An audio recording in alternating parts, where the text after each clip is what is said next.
Thank you very much, Madam Speaker, and as always, it's an honour to be able to stand and debate important issues in this place, and specifically on this issue. It's been interesting as I've listened to the discussion that's taken place today and followed the committee work and have heard from many constituents. So, Madam Speaker, it is important to understand the full context of what is the talking points related to what the sponsor of this bill and those who are supporting it say it's about, and then the reality and how those on the ground are affected.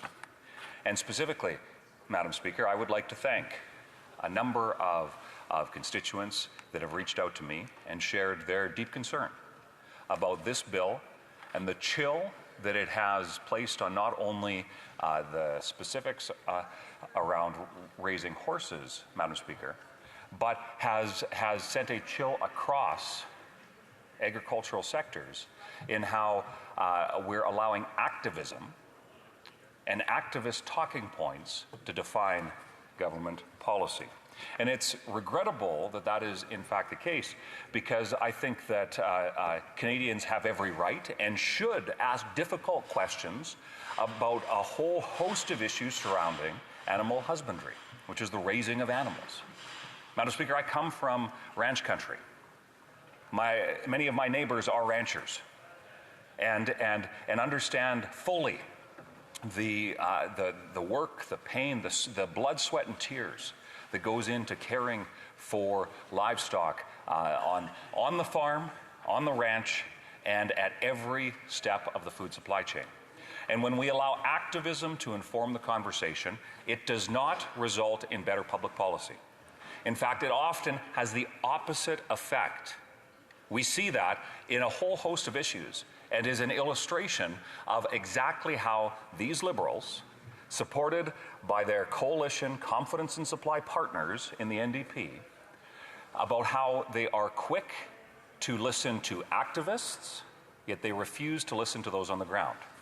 So as I spoke with constituents, they talked about how their operations will be devastated by this. They don't know what to do with their herds of horses at the conclusion of not even this bill passing, but the uncertainty it has created. I have spoken to many involved with the transportation of these animals. And while there's a narrative that is being expressed by many who have come out in support of this bill that is simply not factually accurate. It is fair to ask difficult questions and to demand accountability around the transportation of livestock, regardless of the context, whether that be horses by air transport, any other animal by air transport, or whether that be the various other mechanisms that transport livestock across the egg sector. Yet that's not what this bill has allowed to happen. Which is why, Madam Speaker, I find it fascinating that we have a long list of egg stakeholders that have shared how devastating of a message this sends to Canada's egg sector if it passes. It's not about protecting animals, Madam Speaker. It's about listening to a small cohort of voices that do not represent the facts. And Madam Speaker, I would like to also share how this bill will have a damaging effect on reconciliation. Now, some in this room may be asking what the deal with that is, but here's the facts. A significant portion, a significant number of the farms and ranches that raise horses are Indigenous owned. Yet, Madam Speaker, they were not consulted by that member, nor the organizations that are pushing for this agenda. So what is effectively happening, and it's not even just because the bill is passed, but it's been the process that has sent a chill through the market and a chill to the customers it's created uncertainty in the market. And anybody who understands basic economics knows that uncertainty in a market can have a devastating effect on the ability for that market to function properly.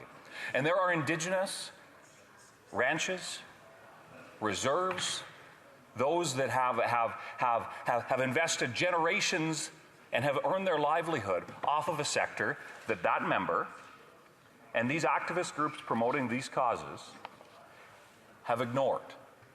So, Madam Speaker, it's fair to have a debate on policy. We need to have that in this country.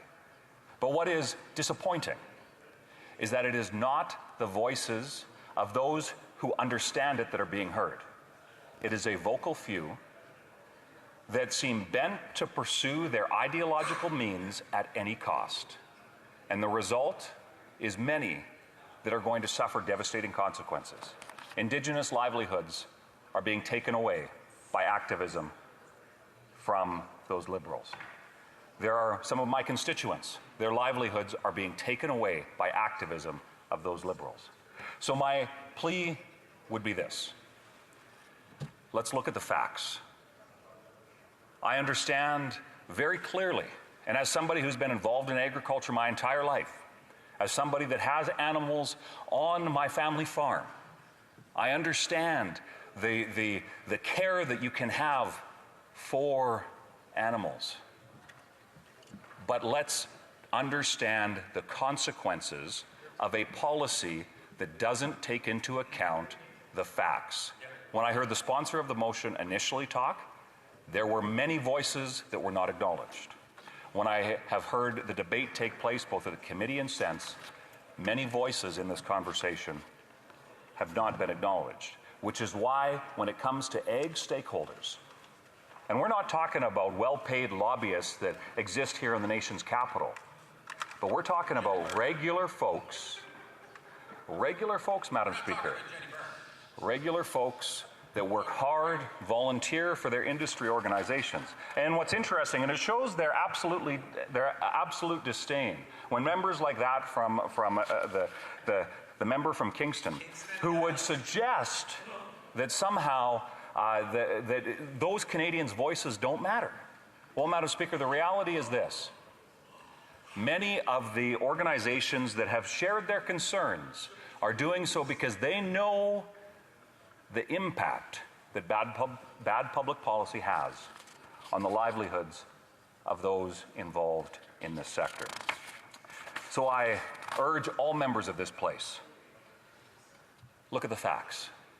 Let's not make rash decisions based on a vocal group of activists that are unwilling to have reasonable conversations about agriculture in general and specifically related to the horse sector here in Canada.